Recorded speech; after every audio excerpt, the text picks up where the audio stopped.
Ground floor, end of terraced and mid-terraced apartments are very difficult dwellings to make compliant with Part L1A. Input the details of the project. We will use the full fill method of construction. It is an apartment, no flat roof, and the insulation is above the floor slab.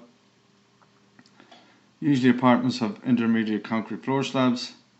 ACDs are no longer sufficient if the new fee standard is to be achieved. We need to use the robust or enhanced details. It is an apartment, end of terraced, and the dwelling is a ground floor apartment. As you can see, there are a lot of construction joints and exposed areas with ground floor apartments, and this makes design compliance difficult to achieve. This project has 2 exposed elevations, and there's a small volume with these apartments. Compliance is also made difficult by contemporary apartment design, which has a lot of glass and can cause overheating. We have collected the dimensions required by SAP and the thermal bridge calculator. Let's design the Part L1A specification.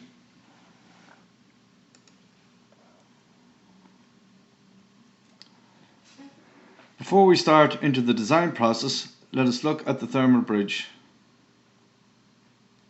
As you can see, it is over 0.1.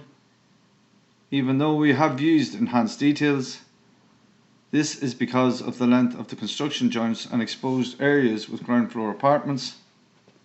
The recommended Y factor when designing to the 2013 regulations is 0.05.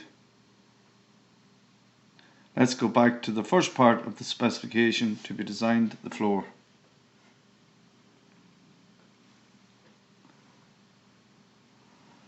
When designing a Part L1A specification using the Foresight system, the user chooses a performance level to design to, in this case the 2013 regulations. The designer chooses the structural materials and insulation to use, and the software calculates the appropriate depths of the insulation material. The Foresight software knows that the recommended U values needed to achieve fee compliance is not enough in this particular case, so they will present a better U value to compensate for the bad Y factor. The 2013 design standard is chosen for the walls. The designer chooses the structural material and the insulation material to be used, and the software will present the appropriate depth of insulation needed to achieve compliance. The software will calculate the U value to be R433 and use this information in the calculation of the design EPC.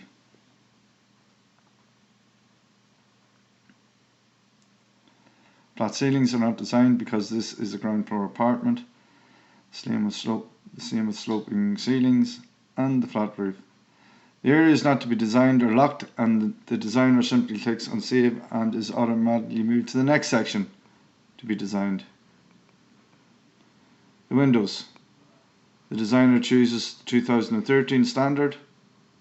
2 choices will be presented. If there is a lot of glass, the user should choose a U value of 1 for the windows. If not, then 1.2 value for the windows should be taken. The doors and roof lights do not need to be designed. Thermal bridge, as you can see, is very high, and we have already discussed this earlier. Air permeability. The user chooses the 2013 standard, and the software will give 2 options with ground floor apartments. It's our advice that the designer chooses the 4 air exchanges. Anything less than this will require a heat recovery system. Heat recovery systems suitable for small dwellings are not common, and this is why apartments should not be designed to an extreme fabric standard. Again, this is something that the industry needs to look at. With the air tightness chosen, we can use natural ventilation. Lighting should always be 100% energy efficient. Stoves as secondary heating sources are not suitable for apartments, and a none option should be taken. Solar panels again are not suitable in apartment design, and a none option should be taken. Hot water storage. Combination boilers are most suited to apartment design and requires no storage tank.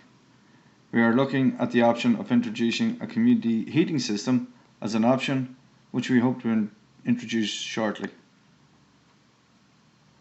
Water usage. A none option should be taken when designing an apartment.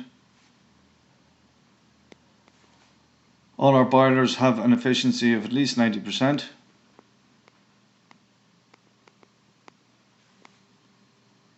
Heat control is now becoming a very important part of Part L1A design, and we are using delayed start thermostat and programmer. All the design decisions have been made. Now let's see if they are compliant with the 2013 regulations. As you can see, there is non-compliance in the DER and TIFI, so let's go back to the design process. When we look at the design options, we are very limited in what we can do.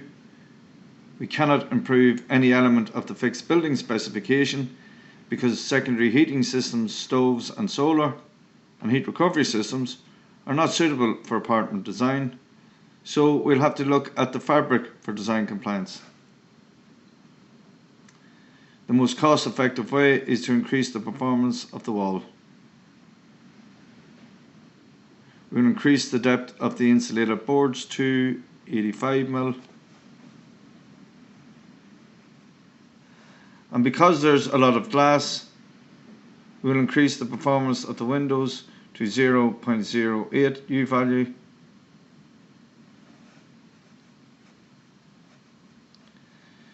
Yes, compliance with Part L1A has been achieved.